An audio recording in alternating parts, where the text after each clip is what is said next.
नमो अरिहन्ताणं नमो सिद्धाणं नमो आयर्याणं नमो जयाणं नमो लोये सौसाहुनम् असपंसनमोकारो सर्वपावपनाशनो मङ्गलाणं च सौवर्ते परमं वै मङ्गलम् अज्ञानतिमिरन्धानां ज्ञानाञ्जनशलाकया चक्षुरुन्मीलितं येन तस्मै श्रीगुरुवे नमः। मुखादिव्याकुक्षिरत्नं शब्दजितवर्यात्मजम् श्रीराजचन्द्रयहुं वन्दे तत्त्वलोचनदायकम् प्रभुतत्त्वलोचनदायकम्।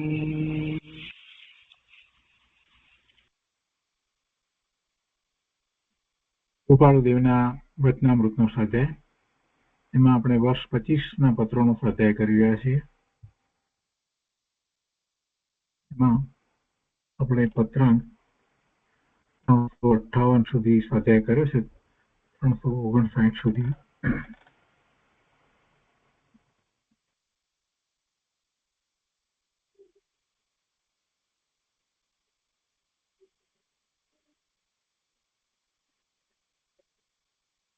આગળ સ્વાધ્યાય લઈએ છીએ 359 થી.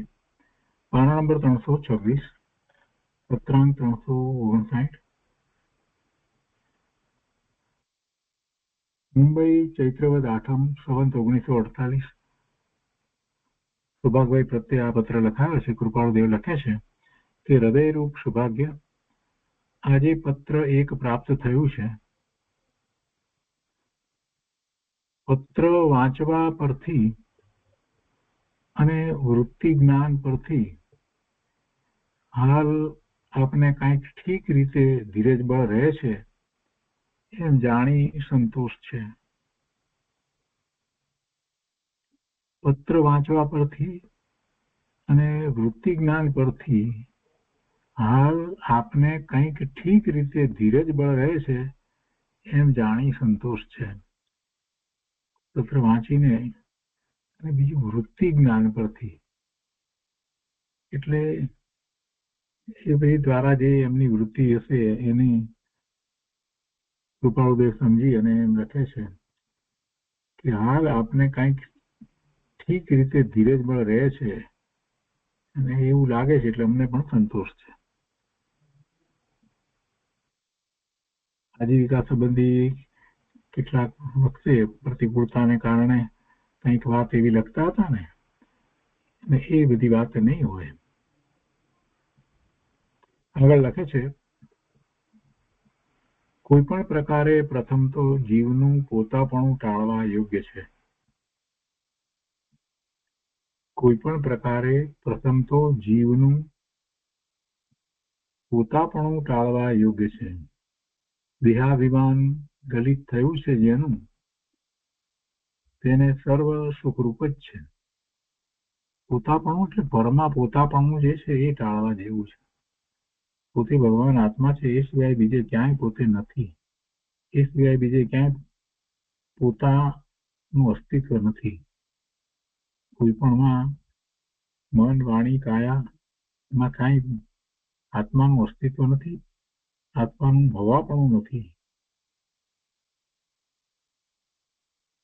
અને સંયોગે કરીને જે પદાર્થો પ્રાપ્ત થયા છે એમાં એ પોતાના છે, મારા છે, અને કોઈક કારણે પ્રાપ્ત થયા છે. આ બધી વાત જે છે એ મિથ્યા છે, એટલે એ ટાળવા યોગ્ય છે. કોઈ પણ પ્રકારે પ્રથમ તો જીવનું પોતાપણું ટાળવા યોગ્ય છે. ક્યાં ક્યાં પોતાપણું છે?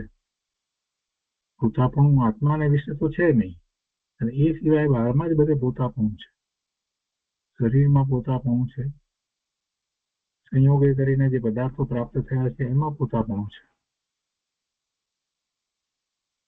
અને પરના કાર્યો જે થઈ રહ્યા છે એ કાર્યોમાં કરતાપણું, એમાં પોતાનું કરતાપણું, એમ પોતે કર્યા, પોતે કરે છે. ભૂતકાળમાં જે કાર્યો થયા છે એમાં પણ પોતે કંઈક કર્યું એવું પોતાપણું છે. એટલે કર્તૃત્વમાં, ભોક્તૃત્વમાં બધામાં પોતાપણાનો ભાવ પડ્યો છે. અને પદાર્થોમાં અને શરીરમાં એ બધામાં પોતાપણાનો ભાવ પડ્યો છે. એ ટાળવા યોગ્ય છે. દેહાભિમાન ગલિત થયું છે જેનું, એટલે કે દેહાભિમાન, આ દેહ પોતાનો અને આ દેહ કેવો છે એ નહીં, પોતે કેવી રીતે એને સ્વસ્થ રાખે છે, તંદુરસ્ત રાખે છે વગેરે દેહ સંબંધીની બધી ક્રિયાઓ પોતે કરે છે અથવા તો એ ધારે એમ કરી શકે છે, આવી મિથ્યા માન્યતા, તો એ બધું દેહમાં અભિમાન સૂચવે છે. એવું દેહાભિમાન જેનું ગળ્યું છે, ગલિત થયું છે જેનું, તેને સર્વ સુખરૂપ જ છે, તેને સર્વ સુખરૂપ જ છે. જેને ભેદ નથી તેને ખેદ સંભવતો નથી. જેને ભેદ નથી તેને ખેદ સંભવતો નથી. એટલે પોતાના જે અભેદ આત્મા વસ્તુને એ અભેદપણે અનુભવે છે,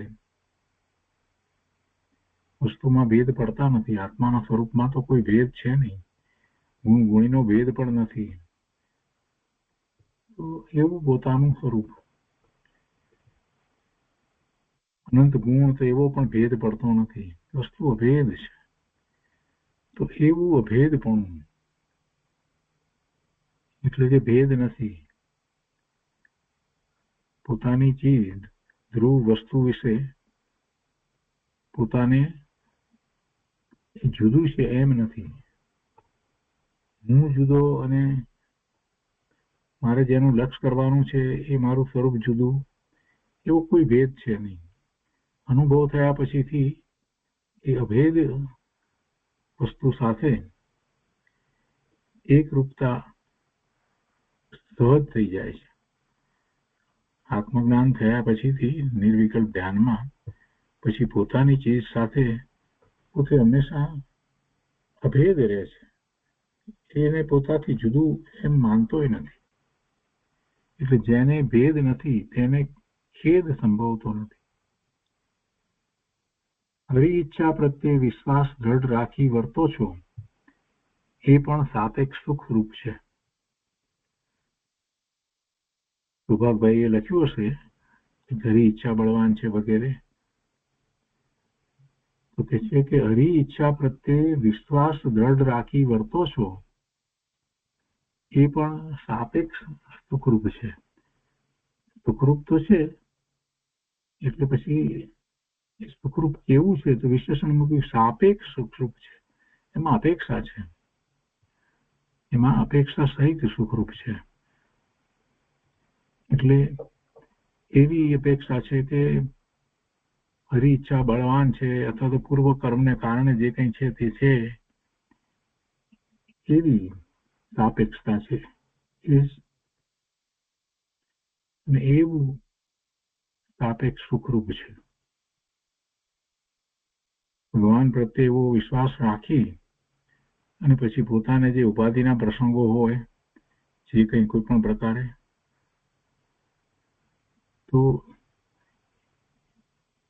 એ બધામાં એમ થઈ જાય કે ઈશ્વર ઈચ્છા બળવાન છે, જેમ થવા યોગ્ય છે તેમ જ થશે, એમ કરી અને શાંતિને અનુભવે છે. તો એ શાંતિને અહીંયા સાપેક્ષ સુખ કહ્યું, એને સાપેક્ષ સુખ કહ્યું. કેમ કે એ વિકલ્પાત્મક છે, અનુભૂતિ નથી એમાં. અને એમાં હરિ ઈચ્છા એટલે સર્વજ્ઞ પરમાત્માના જ્ઞાનમાં જેમ આવ્યું છે એમ થશે, એવો વિશ્વાસ છે, એટલે એ અપેક્ષા. તો એમ સાપેક્ષ સુખરૂપ છે. જે કંઈ વિચારો લખવા ઈચ્છા થાય તે લખવામાં ભેદ નથી રાખતા એમ અમે પણ જાણીએ છીએ. એટલે અહીંયા ભેદનો અર્થ થાય છે કે જુદું, બીજું કંઈ નથી. જેવું અંતરમાં આવ્યું છે, જેવું પોતાને લાગે છે, એવું અનુભવાય છે, એવું જ લખે છે. કે લખવાનું જુદું છે અને પોતાનું પરિણામ જુદા છે એમ નહીં. પરિણામ અર્થ ધ્યાન ના થતા હોય અને પછી લખે કે અમને શાંતિ છે, એવી કોઈ વાત નથી. એટલે જે કઈ વિચારો લખવા ઈચ્છા થાય તે લખવામાં ભેદ નથી રાખતા. એટલે કઈ જુદી રીતે નથી, એમાં કોઈ માયાચારે નથી, એમ અમે પણ જાણીએ છીએ. એટલે તમને જેવું લાગ્યું છે તેવું જ તમે લખો છો, એ વાત અમે જાણીએ છીએ. એ પછી પત્ર 360 છે.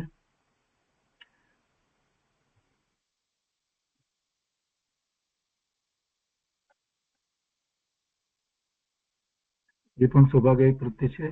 360, 361, 362, 363, 364, 365 અને 366, 67, 368 બધા જ પત્રો સૌભાગભાઈ પ્રત્યે છે.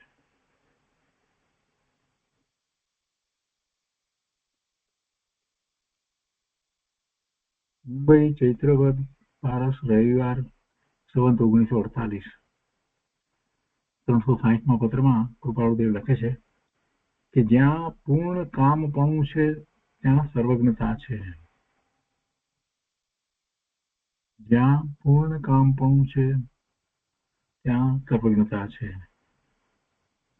એટલે કે જે પરમાર્થે જે કાર્ય કરવા ધાર્યું છે તેની પૂર્ણતા છે ત્યાં સર્વજ્ઞતા છે.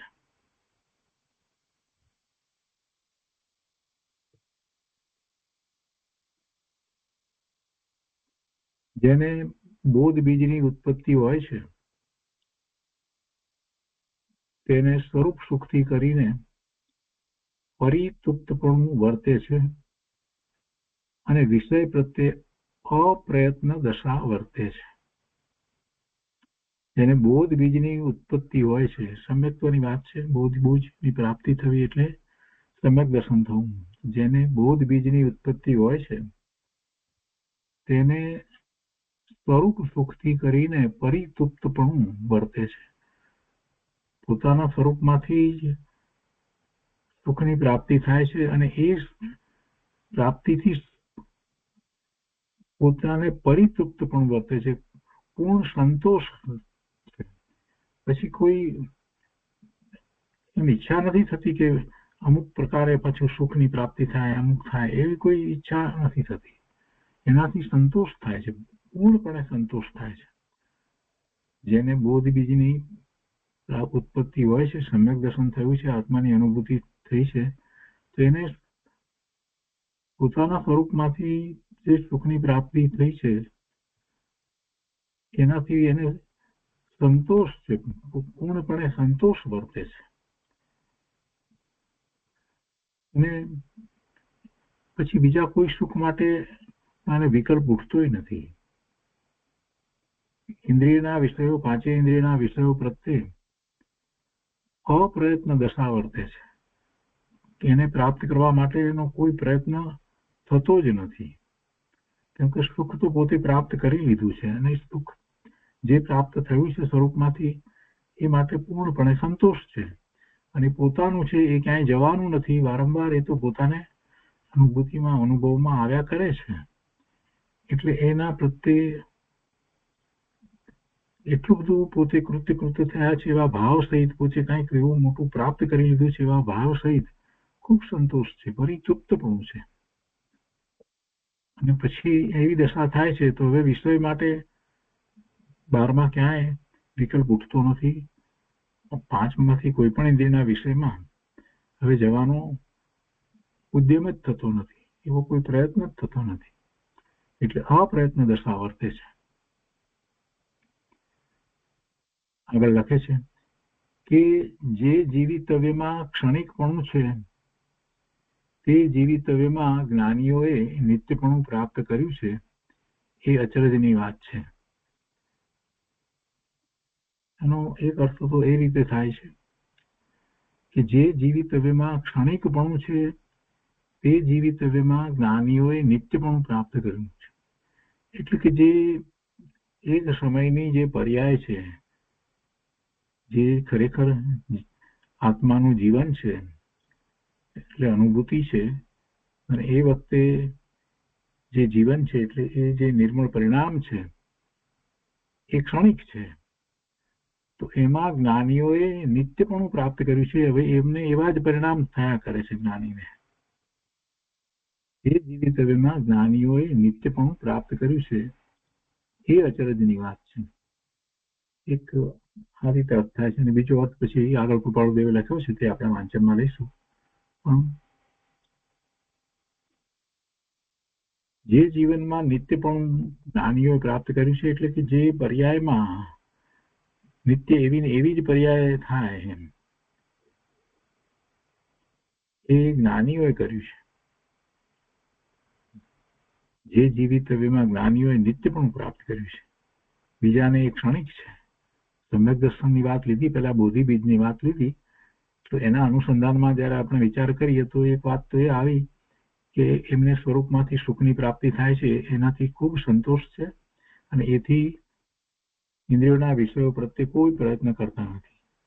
અને પછી એ જ વાતના અનુસંધાનમાં જો વિચાર કરીએ તો એવા સમ્યક દ્રષ્ટિ જીવોને શું હોય એમ, તો કે જે ક્ષણ માત્ર માટે જેનો અનુભવ થાય છે એને એવા મહાપુરુષો જ્ઞાનીઓએ તો એ અનુભવને સતત બનાવી દીધો છે, એટલે નિત્યપણું પ્રાપ્ત કર્યું છે. એ અચરજની વાત છે એવો એક અર્થ થાય છે. બીજો અર્થ પછી કૃપાળુદેવે કહ્યો છે એ આપણે લઈશું, જેમાં એને ભય નથી પહોંચતો એ વાત છે. જો જીવને પરિતૃપ્તપણું વર્ત્યા કરતું ન હોય તો અખંડ એવો આત્મબોધ તેને સમજવો નહીં. સમ્યક દર્શન થયું છે ને એ આત્મબોધ એમને અખંડપણે રહ્યો છે, એ બોધ જતો નથી. અખંડ એવો આત્મબોધ પ્રાપ્ત થયો છે એટલે કાંઈ હવે બાકી રહ્યું નથી, પૂર્ણપણે અનુભૂતિ થઈ છે. અને એટલે જ હવે સ્વરૂપમાંથી આવતા આનંદનું એમને સાતત્ય જળવાઈ રહે છે, ભલે સ્વવિકલ્પ દશામાં હોય તો. એટલે એવું પરિતૃપ્તપણું એમને વર્તે છે. કૃપાળુદેવ કહે છે કે જો જીવને પરિતૃપ્તપણું વર્ત્યા કરતું ન હોય, એમને સંતોષ ન રહેતો હોય, તો એનો અર્થ એ છે કે એમને અખંડ એવો આત્મબોધ પ્રાપ્ત થયો નથી. જે આત્મબોધ અખંડ રહે છે, ખંડ ખંડ થતો નથી, એટલે એ તો આત્માનું જ્ઞાન છે જે ખંડ ખંડ થતું નથી. કહેવાનો આશય એવો છે કે જે એવા જ્ઞાની ધર્માત્મા છે જેમને અનુભૂતિ એવી થઈ છે, એને હવે બહારમાં પરમાથી સુખની બુદ્ધિ ઉડી જાય છે. બહારમાં ક્યાંય સુખની પ્રાપ્તિ માટેનો વિકલ્પ ઉઠતો જ નથી.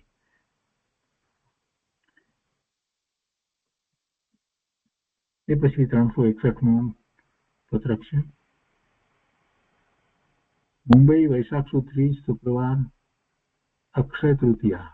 વૈશાખ સુદ 30 છે એટલે આપણે અખાત્રીજ કહીએ છીએ તે અક્ષય તૃતીયા 1948.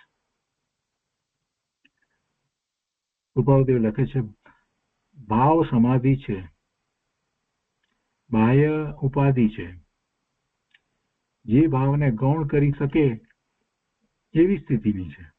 શું બાહ્ય ઉપાધિ કેવી છે, એની સ્થિતિ કેવી છે, તો કે જે ભાવને ગૌણ કરી શકે એવી સ્થિતિની બાહ્ય ઉપાધિ તો છે. એટલે ઘણી ઉપાધિ છે, પણ છતાંય ભાવ સમાધિ છે. તથાપી સમાધિ વર્તે છે. એટલી બધી ઉપાધિ છે છતાં પણ સમાધિ છે. એટલે બાહ્યમાં જે ચાલી રહ્યું છે એનાથી કૃપાળુદેવ તો ભિન્ન પડી ગયા છે. નહીતર એવી સમાધિ જળવાય નહીં. સામાન્ય જીવ વિચલિત થઈ જાય. બાહ્યમાં એટલા બધા વેપાર વગેરેના પ્રસંગો હોય, એવા સંયોગો વર્તતા હોય,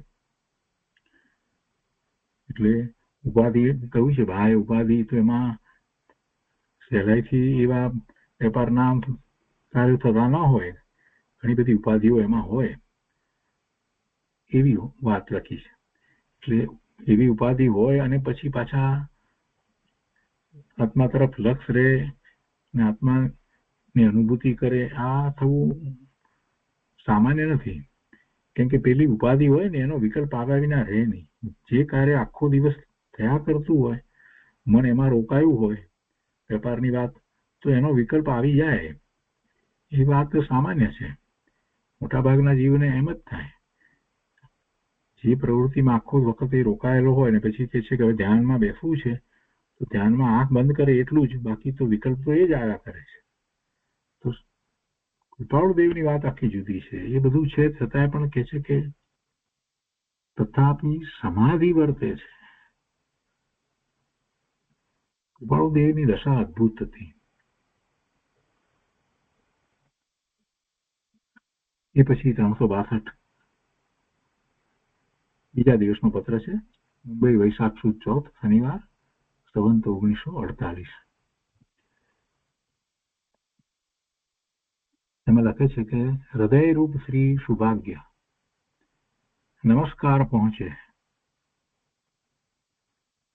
અત્ર આત્મતા હોવાથી સમાધિ છે. સમાધિ છે એટલું લખતા હતા, અહીંયા લખે છે કે આત્મતા હોવાથી સમાધિ છે. બસ આત્મભાવે જ પરિણમ્યા છે.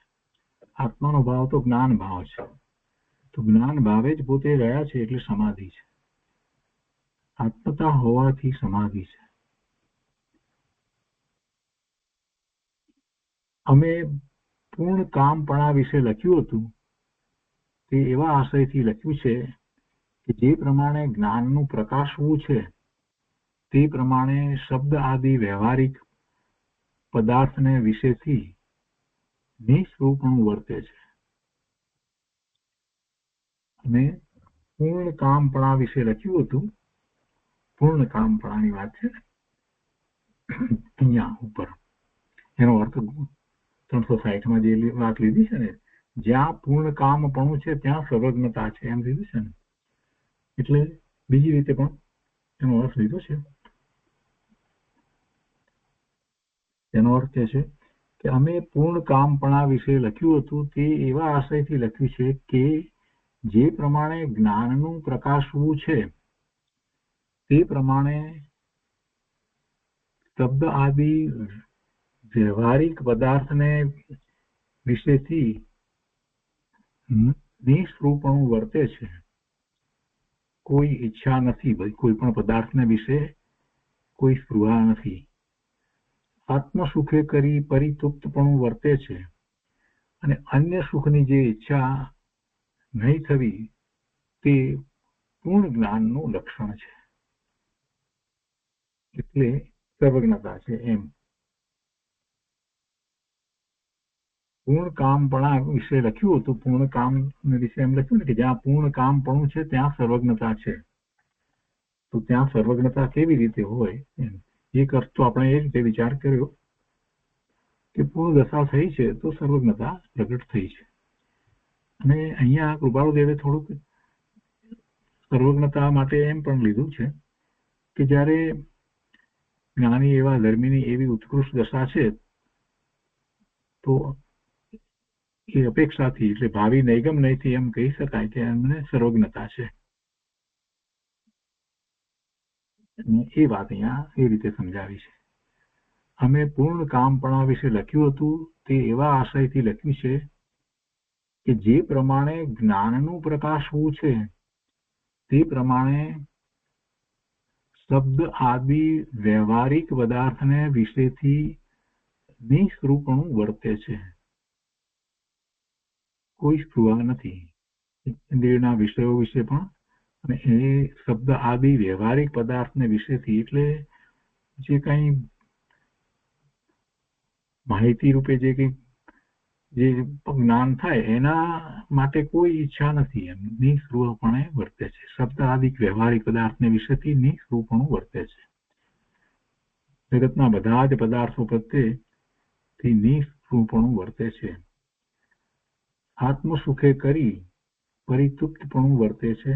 આત્મામાંથી પ્રાપ્ત થતા સુખને કારણે પૂર્ણ સંતોષ છે અને અન્ય સુખની જે ઈચ્છા નહીં થવી તે પૂર્ણ જ્ઞાનનું લક્ષણ છે. એટલે એવું જ્ઞાન થયું છે તો હવે અન્ય સુખની ઈચ્છા થતી નથી. પછી આગળ લખે છે કે જ્ઞાની અનિત્ય જીવનમાં નિત્યપણું પ્રાપ્ત કરે છે. એમ જે લખ્યું છે એનો અહીંયા બીજો અર્થ છે. એટલે પેલી તો એવી ઉત્કૃષ્ટ દશાની વાત લખી છે કે એમાં સર્વજ્ઞતા છે. એટલે સર્વજ્ઞતા ભલે આપણે જે કહીએ છીએ તે પ્રગટ ન થઈ હોય પણ એને સર્વજ્ઞતા પ્રગટ થવાની જ છે. એટલે એક અપેક્ષાથી આપણે એમ કહેવું હોય તેમ કહેવાય કે ભાવિ નૈગમ નયની અપેક્ષાથી એને સર્વજ્ઞતા કહી શકાય. જેની આવી દશા ઉત્કૃષ્ટ દશા છે તેને માટે. હવે પેલું અનિત્ય જીવનમાં નિત્યપણાની વાત આપણે જે લીધી તો એનો જે બીજો અર્થ જે લીધો છે એ અહીંયા કૃપાળુદેવના શબ્દમાં જે છે કૃપાળુદેવે જે અર્થ કર્યો છે તે તો કે જ્ઞાની અનિત્ય જીવનમાં નિત્યપણું પ્રાપ્ત કરે છે. એમ જે લખ્યું છે તે એવા આશયથી લખ્યું છે કે તેને મૃત્યુને માટે નિર્ભયપણું વર્તે છે. એટલે હવે ભય નથી, કોઈ પણ પ્રકારનો ભય નથી. મૃત્યુ તો કે એ તો નિશ્ચિત છે. આ શરીર સાથે રહેવાનું કાળ નિશ્ચિત જ છે એ વાત જ્ઞાનીને સ્પષ્ટ છે. એટલે મૃત્યુ માટેનો કોઈ ભય નથી. તેને મૃત્યુને માટે નિર્ભયપણું વર્તે છે. જેને એમ હોય તેને પછી અનિત્યપણા વિશે રહ્યા છે એમ કહીએ નહીં તો તે વાત સત્ય છે. તો પછી એમને આપણે અનિત્યપણું કેવી રીતે કહીએ? કેમ કે એમને તો મૃત્યુનો ભય નથી. એટલે પોતે તો પોતાનો આત્મા જે અનાદિનો છે, અવિનાશી છે, નિત્ય રહેવા વાળો છે એ જ ભાવમાં વર્તે છે. એટલે વર્તમાનમાં આ જીવનની અંદર જન્મ થયો છે તો મૃત્યુ થવાનું છે એ વાત જ એમને તો નથી.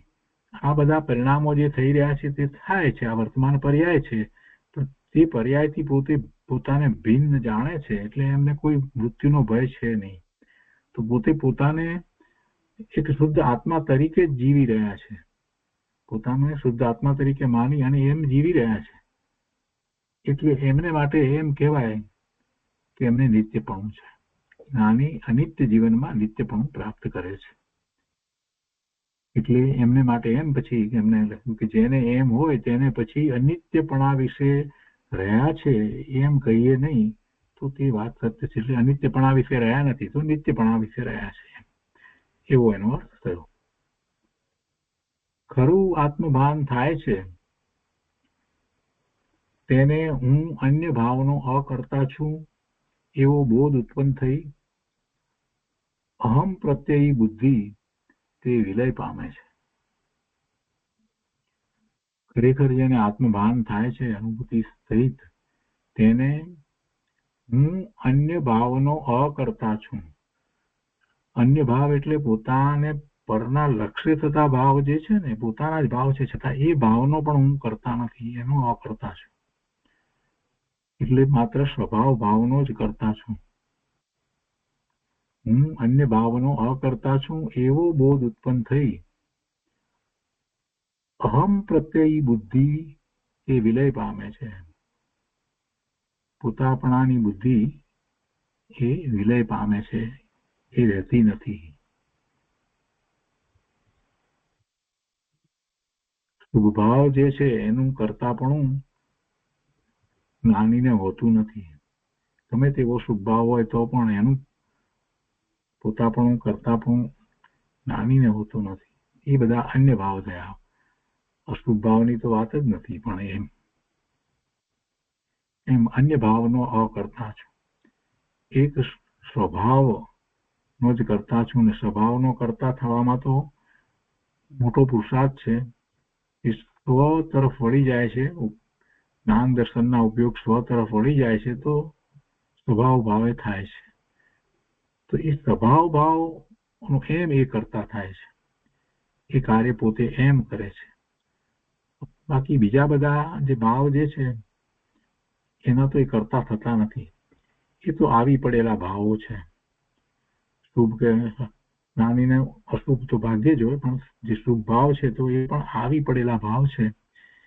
એ પોતે કરેલા ભાવ નથી, રુચિપૂર્વકથી પોતે કરેલા ભાવ છે જ નહીં, એ ઉપાધિરૂપ ભાવ છે.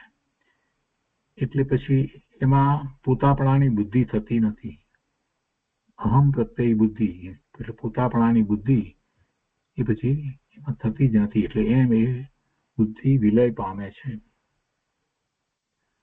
આગળ લખે છે કે એવું જે આત્મભાન, આવું આત્મભાન થાય છે ત્યારે આ વાત લખી છે ને, તો કે છે કે એવું જે આત્મભાન તે વારંવાર ઉજ્જવળપણે વર્ત્યા કરે છે. આવું આત્મભાન તે વારંવાર ઉજ્જવળપણે વર્ત્યા કરે છે. એટલે એ એવું ઉજ્જવળપણે વર્ત્યા કરે છે એટલે એમાં કાંઈ બીજો વિક્ષેપ પડતો નથી કે બીજાથી એ કોઈ રીતે અવરાઈ જતું નથી, ઢંકાઈ જતું નથી. એમ ઉજ્જવળપણે વર્ત્યા કરે છે, પૂર્ણ પ્રકાશિત છે. થોડુંક છે ને થોડુંક નથી એવી કોઈ વાત નથી. થોડોક અંશ પ્રગટ થાય છે, વળી પાછું જાય છે, આમ છે, થોડું સ્પષ્ટ છે, થોડું અસ્પષ્ટ છે, એવી કોઈ વાત નથી. એટલે કે છે કે વારંવાર ઉજ્જવળપણે વર્ત્યા કરે છે. તથાપી જેમ ઈચ્છીએ તેમ તો નહીં. છતાં પણ કૃપાળુદેવ કહે છે કે છતાં પણ જેમ ઈચ્છીએ તેમ તો નહીં. એટલે એ સતત રહે, જેમ પછી સવિકલ્પ દશામાં જ જાણે કે આવીએ જ નહીં.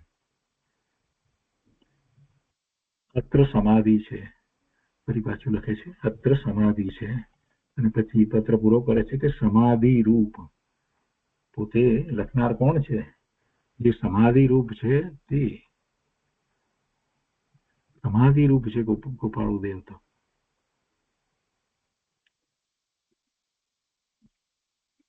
એ 362મો પત્ર થયો. હવે 362મો પત્ર છે. મુંબઈ, વૈશાખ સુદ 5મ રવિવાર, સંવત 1948. સુભાભાઈ પ્રત્યે આ પણ પત્ર છે. ગોપાળુદેવ લખે છે કે હાલ તો અનુક્રમે ઉપાધિ યોગ વિશેષ વર્ત્યા કરે છે. કોઈક વખતે વધારે વેપાર વગેરેની ઉપાધિ હોય, કોઈક વખતે ઓછી હોય, કોઈક વખતે કંઈક એમાં ચિંતાજનક વાત પણ હોય, બધું જ હોય.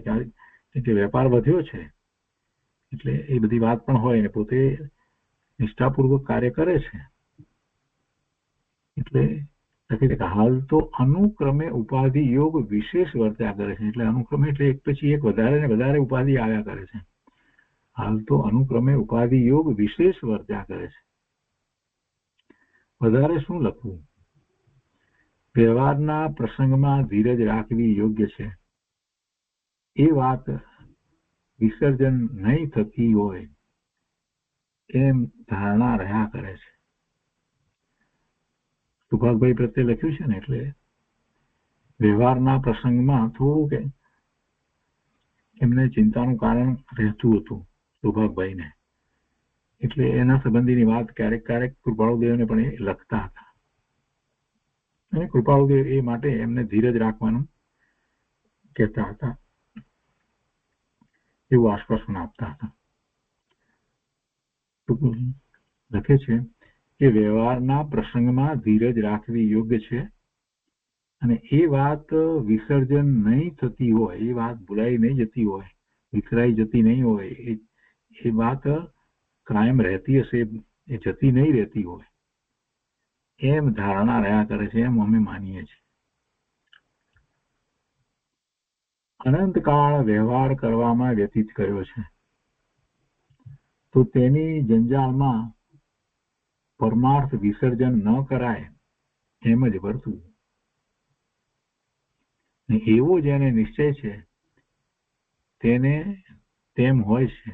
એવું જે માને છે, એવો નિર્ણય કર્યો છે, તો એનું પછી પ્રવર્તન પણ એવું જ હોય છે, તેને તેમ હોય છે, અને એમ અમે જાણીએ છીએ. શું કે છે? અનંતકાળ વ્યવહાર કરવામાં વ્યતીત કર્યો છે. ભૂતકાળમાં અનંતકાળ એટલે એવો ગયો છે કે બાહ્ય વ્યવહારમાં જ કાળ વેડફાઈ ગયો હોય, સમય વીતી ગયો હોય, પરમાર્થે કાંઈ કર્યું ન હોય, એવો તો અનંત કાળ ગયો છે. અનંતકાળ વ્યવહાર કરવામાં વ્યતીત કર્યો છે, તો તેની જંજાળમાં પરમાર્થ વિસર્જન ન કરાય એમ જ વર્તવું. એટલે હવે એવા કોઈ પણ વ્યવહાર ની જંજાળમાં પડી અને પરમાર્થને ભૂલવો નહીં. પરમાર્થ તો પોતાના સ્વરૂપની પ્રાપ્તિ છે, એ પરમાર્થ છે. તો એ પરમાર્થને છોડી દઈએ, વિસર્જન એટલે છોડી દેવું, પરમાર્થની વાતને મૂકી દેવી, એનો પુરુષાર્થ ન કરવો, એની રુચિ ન થવી, એનું નામ પરમાર્થ વિસર્જન કહેવાય. તો પેલા વ્યવહાર છે તો તેની જંજાળમાં પરમાર્થ વિસર્જન ન કરાય એમ જ વર્તવું. પરમાર્થ ભૂલાઈ પણ જવો ન જોઈએ, અને એનો માત્ર ભૂલાય નહીં એટલી વાત નહીં, પણ એનો પુરુષાર્થ પણ એવો ને એવો, પરમાર્થ પોતાના ગુણ શુદ્ધ સ્વરૂપની પ્રાપ્તિ નો જે પુરુષાર્થ જે છે એ પણ પુરુષાર્થ પણ એવો જ રહેવો જોઈએ. અને એવો જેને નિશ્ચય થયો છે, એવો દ્રઢ જેને નિર્ણય થયો છે, તેને પછી એવો પ્રયત્ન હોય જ છે. એટલે તેને તેમ હોય છે, એ પરમાર્થને ભૂલતા નથી ને પરમાર્થને પ્રાપ્તિનો જ પુરુષાર્થ કરે છે. અને એમ અમે જાણીએ છીએ. એટલે એમ અમે જાણીએ છીએ લખ્યું, એનો અર્થ કે સુભાગભાઈને એવો પુરુષાર્થ હતો, એ પરમાર્થને ભૂલતા ન હતા, એ અપેક્ષાથી એમ અમે જાણીએ છીએ. આગળ લખે છે કે વનને વિશે ઉદાસીનપણે સ્થિત એવા જે યોગીઓ, તીર્થંકર આદિ, તેનું આત્મત્વ સાંભળે છે. વનને વિશે ઉદાસીનપણે સ્થિત, વનને વિશે સ્થિત છે ત્યાં ઉદાસીનપણે સ્થિત છે, એટલે જગતની કોઈ રુચિ રહી નથી, વનમાં ચાલ્યા ગયા છે એવા જે યોગીઓ, વનને વિશે ઉદાસીનપણે સ્થિત એવા જે યોગીઓ, તીર્થંકર આદિ, તેનું આત્મત્વ સાંભળે છે. એટલે એ સ્મૃતિમાં આવે છે. એમને તો જાતિસ્મરણ જ્ઞાન હતું ને, એટલે પ્રભુના શિષ્ય તરીકે પોતે વિચર્યા હતા, અને બીજા એવા ગણધર આદિ એ બધા જે રીતે ઉદાસીનપણે, એટલે જગતથી ઉદાસીનપણે અને ખૂબ ખૂબ સ્વરૂપ પ્રત્યે ખૂબ સભાનતાપણે, સ્વરૂપ પ્રત્યે ઉત્સાહ રૂપે સંવેગપૂર્વક વર્તતા એમણે જે જોયા હતા એ અત્યારે એમને સ્મરણમાં આવે છે. વનને વિશે ઉદાસીનપણે સ્થિત એવા, ત્યાં વનમાં રહ્યા હોય તો પણ એવા જે યોગીઓ, તીર્થંકર આદિ, તેમનું આત્મત્વ સાંભળે છે. એમનું આત્મત્વ સાંભળે છે એટલે કે કેવા આત્માને વિશે લીન થતા હતા, સ્વરૂપને વિશે કેવા એકાગ્ર થતા હતા, એ વાત કહે છે કે એ એમને સાંભળે છે, એમને યાદ આવે છે. શંકર ભગવાન, તીર્થંકર ભગવાન, કેવડી પરમાત્મા વગેરે, એમનું એ જીવન એ આખું એમને યાદ આવે છે. એ કેવી રીતે પ્રવર્તન એમનું થતું હતું.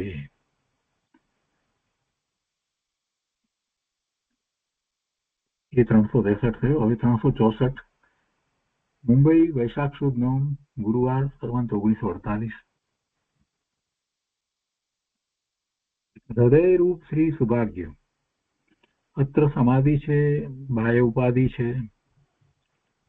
કઈ હાલ જ્ઞાન વાર્તા લખવાનો વ્યવસાય ઓછો રાખ્યો છે, તેને પ્રકાશિત કરશો. એટલે સુભાગભાઈએ કઈ જ્ઞાન વાર્તા લખી નહીં હોય, એટલે કૃપાળુદેવે એમ લખ્યું છે કે હાલ જ્ઞાન વાર્તા લખવાનો વ્યવસાય ઓછો રાખ્યો છે, તેને પ્રકાશિત કરશો. તો જે કઈ એવી વાત અંદરમાં ચાલતી હોય જ્ઞાન વાર્તા, તો એ લખશો.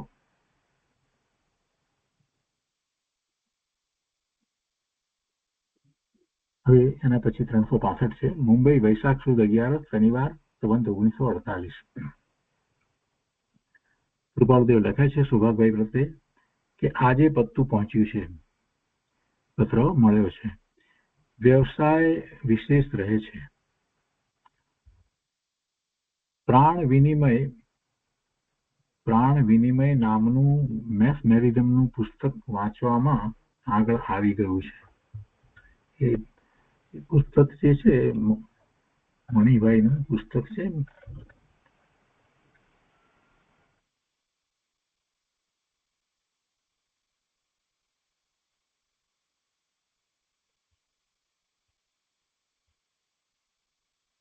મણિલાલ નભુભાઈ દ્વિવેદી, સાક્ષર મોટા લેખક શ્રી મણિલાલ નભુભાઈ દ્વિવેદી લિખિત જાદુઈ વિદ્યાનું એક પુસ્તક પ્રાણ વિનિમય. જાદુઈ વિદ્યા એટલે મેથમેરિઝમનું છે, જાદુનો એક પ્રકાર છે.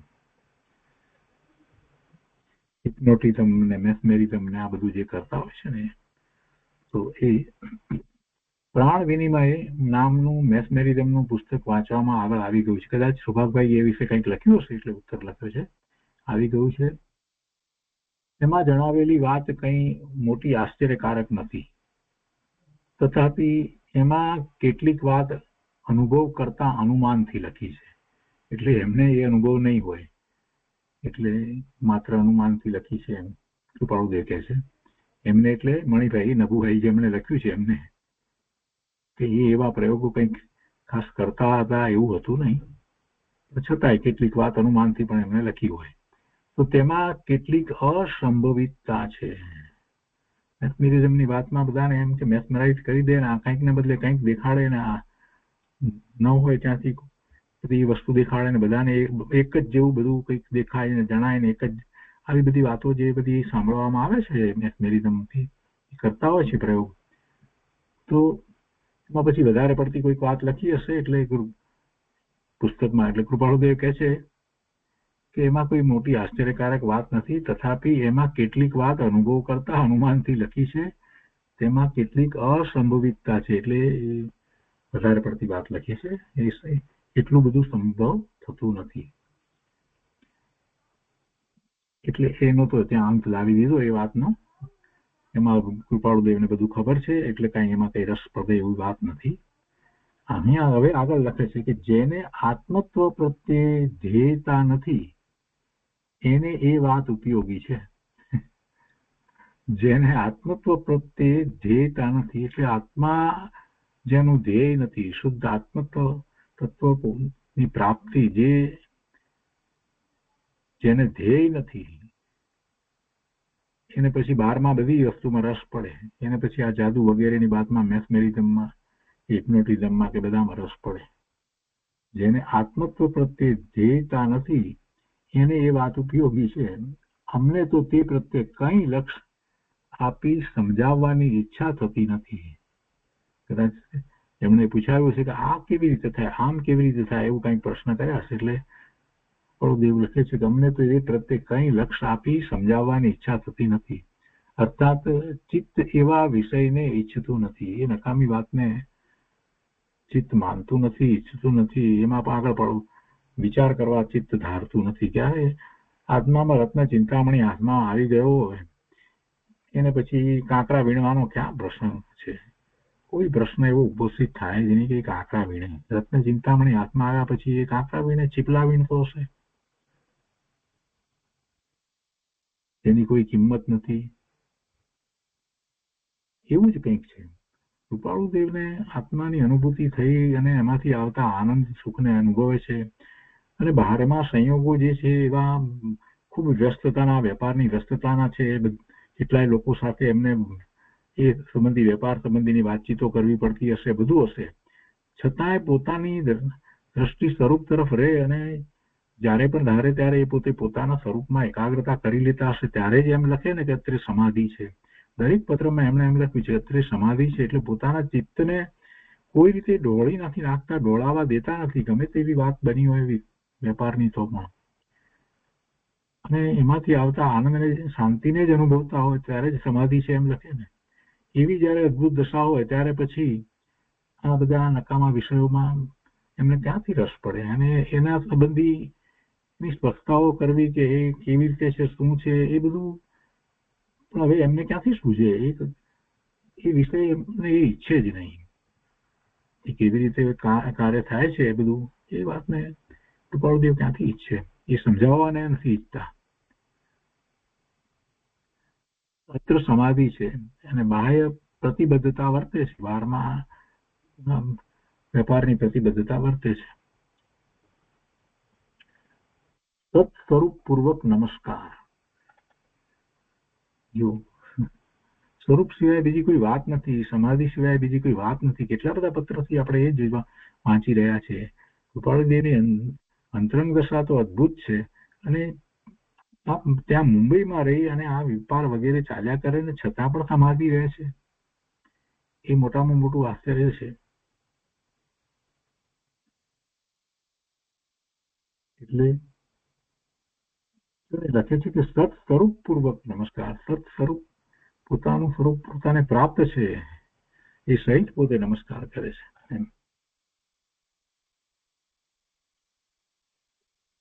એ પછી 366મો પત્ર છે. મુંબઈ, વૈશાખ સુદ 12 રવિવાર, સંવત 1948. હૃદયરૂપ શ્રી સૌભાગ્ય. કૃપાળુદેવ લખે છે કે મનમાં વારંવાર વિચારથી નિશ્ચય થઈ રહ્યો છે કે કોઈ પણ પ્રકારે ઉપયોગ ફરી અન્ય ભાવમાં પોતાપણું થતું નથી અને અખંડ આત્મ ધ્યાન રહ્યા કરે છે. એવી જે દશા, તેને વિશે વિકટ ઉપાધિ જોગનો ઉદય એ આશ્ચર્યકારક છે. એક તરફ આ છે અને બીજી તરફ બીજું છે. મનમાં વારંવાર વિચારથી નિશ્ચય થઈ રહ્યો છે કે કોઈ પણ પ્રકારે ઉપયોગ ફરી અન્ય ભાવમાં પોતાપણું ઉપયોગ ફરી જાય, બદલાઈ અને અન્ય ભાવમાં પોતાપણું કરે એમ થતું નથી. એ સંબંધીનો મનમાં વિચાર આવે છે એમને પોતાને કહો પોતાનો ઉપયોગ ફરી અને બીજે ક્યાંય જતો જ નથી, એમ કહીએ ઉપયોગ એ તરફ જ રહે છે. એટલે ભલે વેપાર વખતે ઉપયોગ બહારમાં છે છતાં પણ આ એ તરફની દ્રષ્ટિ રહે છે ને, એટલે એ માટે કે એ ઉપયોગ હવે બહારમાં રસપૂર્વક ક્યાંય જોડાઈ રહે એમ બનતું જ નથી. એ તો ત્યાંથી જેવી નવરાશ મળી વેપારમાંથી કે તરત જ ઉપયોગ સ્વ તરફ વળી જ જાય છે. એટલે એ તરફ વળેલો જ ઉપયોગ છે, સ્વ તરફ વળેલો ઉપયોગ છે. અને પરાણે વેપાર વગેરેની વાત આવે ત્યારે એ તરફ ઉપયોગ જતો હોય, પણ એ બધું ક્ષણિક, મૂળ દ્રષ્ટિ સ્વરૂપ તરફ જ રહે છે. એટલે એમ લખે છે કોઈ પણ પ્રકારે ઉપયોગ ફરી એટલે એની દિશા પલટી અને અન્ય ભાવમાં પોતાપણું થતું નથી અને અખંડ આત્મ ધ્યાન રહ્યા કરે છે. અખંડ આત્મ ધ્યાન રહ્યા કરે છે એટલે એમાં નિર્વિકલ્પ રહે છે એવો અર્થ નથી, પણ ત્યાં જ દ્રષ્ટિ રહ્યા કરે છે, એની જ મુખ્યતા રહ્યા કરે છે, એ જ ભાવ રહ્યા કરે છે, એ જ શાંતિ જળવાઈ રહી છે. એટલે એમ અખંડ આત્મ ધ્યાન રહ્યા કરે છે. એવી જે દશા તેને વિશે એવી દશા છે ત્યારે પણ તેને વિશે વિકટ ઉપાધિ જોગનો ઉદય એ આશ્ચર્યકારક છે. આવું છે છતાં પેલી પૂર્વના જે કર્મ હતા એના ઉદય આવ્યા છે, એટલે એ બધી ઉપાધિ વેપાર વગેરેની ઉપાધિ એ ઉદય છે. તો એ ઉદય છે તો એ કૃપાળુદેવ કહે છે કે આશ્ચર્યકારક છે. મને તો એનું આશ્ચર્ય થાય છે. હાલમાં તો થોડી ક્ષણની નિવૃત્તિ માંડ રહે છે અને પ્રવૃત્તિ કરી શકે એવી યોગ્યતા વાળું તો ચિત્ત નથી, અને હાલ તેવી પ્રવૃત્તિ કરવી એ કર્તવ્ય છે તો ઉદાસપણે તેમ કરીએ છીએ. એ પ્રવૃત્તિ થાય છે. મન ક્યાંય બાજતું નથી, એટલે મન ક્યાંય લાગતું નથી. બીજી કોઈ પ્રવૃત્તિમાં મન આનંદથી જોડાતું નથી, ક્યાંય એ વિરામ પામતું નથી, બીજે ક્યાંય મન ક્યાંય બાજતું નથી અને કંઈ ગમતું નથી. તથાપિ હાલ હરી ઈચ્છા આધીન છે. એટલે આ બધી બાહ્ય પ્રવૃત્તિ ખૂબ રહે છે, એમાં કંઈ ખરેખર અંતઃકરણની તરફ રુચિપૂર્વક એને ઈચ્છે છે એમ તો છે નહીં. અંતઃકરણ તો પોતાના સ્વરૂપને ઈચ્છે છે, એની જ ભાવના રહ્યા કરે છે. ઉપયોગ વારંવાર એ તરફ જાય છે, દ્રષ્ટિ એ તરફ જ રહી છે, અને છતાંય આ બધી ઉપાધિ છે. એટલે કહે છે કે એમાં મન કઈ લાગતું નથી અને કઈ ગમતું નથી, છતાં પણ એ બધું છે, હરી ઈચ્છા આધીન છે. એટલે કે સર્વજ્ઞ પરમાત્મા ના જ્ઞાનમાં એમ જ આવ્યું છે એટલે એમ થાય છે. આગળ લખે છે, નિરૂપમ, જેને ઉપમા ના આપી શકાય એવું, નિરૂપમ એવું જે આત્મ ધ્યાન તીર્થંકર આદિ કે કર્યું છે તે પરમ આશ્ચર્યકારક છે. તે કાળ પણ આશ્ચર્યકારક હતો. વધારે શું કહેવું. વનની મારી કોયલની કહેવત પ્રમાણે આ કાળમાં અને આ પ્રવૃત્તિમાં અમે છીએ. સરસ વાત લખી છે. કૃપાળુદેવને જાતિસ્મરણ જ્ઞાન હતું ને એમાં તીર્થંકર પરમાત્મા ની સાથે વિચર્યા હતા મહાવીર સ્વામી ભગવાનના શિષ્ય થઈને, અને એ વખતે સાથે બીજા ગણધર ભગવાન બધા જ હશે. તો એ બધું જ એમને સ્મરણમાં આવે છે, દેખાય છે. સ્મૃતિપટ ઉપર એમને એ બધું સ્પષ્ટ થતું જાય છે, ખ્યાલ આવે છે. બધી વાત એમને સ્મરણમાં છે. એટલે એની વાત કરે છે કે જેને ઉપમા ન આપી શકાય એવું જે આત્મ ધ્યાન કોણે કરી છે, કોના આત્મ ધ્યાનની વાત છે? તીર્થંકર કેવડી પરમાત્મા. તીર્થંકર આદિ કેમ લખ્યું છે ને, તીર્થંકર આદિ એટલે એમાં તીર્થંકર ભગવાન તો ખરા, પણ બીજા કેવડી ભગવાન હોય તે, અને પછી ગણધર ભગવાન વગેરે પણ. તીર્થંકર આદિ કે એવું આત્મ ધ્યાન કર્યું છે તે પરમ આશ્ચર્યકારક છે. એ પરમ આશ્ચર્યકારક છે. જગતમાં કોઈ સર્વોત્કૃષ્ટ અને પરમ આશ્ચર્યકારક કાંઈ પણ હોય તો એ તીર્થંકર ભગવાન કેવળી પરમાત્મા ની ધ્યાનસ્થ દશા છે. એનાથી બીજું મોટું કોઈ જગતમાં આશ્ચર્ય નથી. એ પરમ આશ્ચર્ય છે. કેવી દશા, અદભુત દશા સ્વરૂપમાં પોતે સ્થિર થઈ ગયા, એવા સ્થિર થઈ ગયા. તીર્થંકર આદિ કે કર્યું છે. શ્રેણી ચડે છે રૂપમાં, એટલી બધી એકાગ્રતા શ્રેણી ચડે છે અને પછી આગળ વધી અને 12મા ગુણસ્થાને સર્વ કષાય રહિત થઈ અને 13મા ગુણસ્થાને અર્યત પરમાત્મા થઈ જાય છે. આ જગતનું મોટામાં મોટું આશ્ચર્ય છે. જગતમાં આનાથી વિશેષ કોઈ આશ્ચર્ય નથી, આનાથી વિશેષ કોઈ પુરુષાર્થ નથી. જીવનું જે કહીએ કે જે પૂર્ણ સામર્થ્ય જે છે એ ત્યારે ખીલે છે, એવા પુરુષાર્થમાં જ ખીલે છે. સામર્થ્ય તો અંદરમાં શક્તિ રૂપે જીવનું પડ્યું છે, પણ એ પૂર્ણ સામર્થ્ય જ્યારે ખુલે છે ત્યારે એ દશા થાય છે.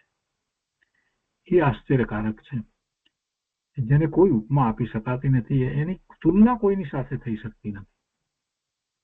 નિરૂપમ એવું જે આત્મ ધ્યાન, બધા આત્મ ધ્યાન કરે છે. સમ્યક દ્રષ્ટિને પણ આત્મ ધ્યાન હોય છે. 4થા ગુણસ્થાને રાત્રે થાય છે, 5મા ગુણસ્થાને થાય છે, 7મે 6ઠ્ઠે ગુણસ્થાને ઝૂલતા મુનિરાજને પણ એવા આત્મ ધ્યાન તો હોય છે. પણ અહીંયા તો તીર્થંકર આદિ કે કર્યું છે એ આત્મ ધ્યાનની વાત કરે છે. એ પરમ આશ્ચર્યકારક છે. અને વળી કહે છે કે તે કાળ પણ આશ્ચર્યકારક હતો. એ કાળ, એ સમય, એ ગાળો, એ બધું એ આશ્ચર્યકારક હતો. એવું અત્યારે તો કાંઈ દેખાતું નથી. પંચમ કાળમાં શું દેખાય, વધારે શું કહેવું. અને પછી એક પેલી ઉક્તિ છે જે પ્રમાણે વાત લખી છે કે વનની મારી કોયલની કહેવત પ્રમાણે આ કાળમાં અને આ પ્રવૃત્તિમાં અમે છીએ. વનની મારી કોયલ એટલે શું? કે કોયલ હોય, વનમાં હોય અને ખૂબ એકદમ જોરથી પવન આવી જાય તો એ અચાનક જ એ અહીંયા આવી જાય, લોકોની વચ્ચે આવી ગઈ હોય એમ, કોઈ કારણથી. એવી રીતે એમ વનની મારી કોયલ ની કહેવત પ્રમાણે આ કાળમાં આ પ્રવૃત્તિમાં અમે છીએ. અમે આ પંચમ કાળમાં આવ્યા અને આ પ્રવૃત્તિમાં અમે છીએ. કૃપાળુદેવ પંચમ કાળને વિશે અને આવી પ્રવૃત્તિમાં એ માટે એમને આશ્ચર્ય છે કરે અમે કેવી રીતે આવી પ્રવૃત્તિમાં, આવા કાળમાં. તો એ રીતે આ 366 પત્ર પૂરો થયો. આજનો સ્વાધ્યાય આપણે અહીંયા સુધી રાખીએ છીએ.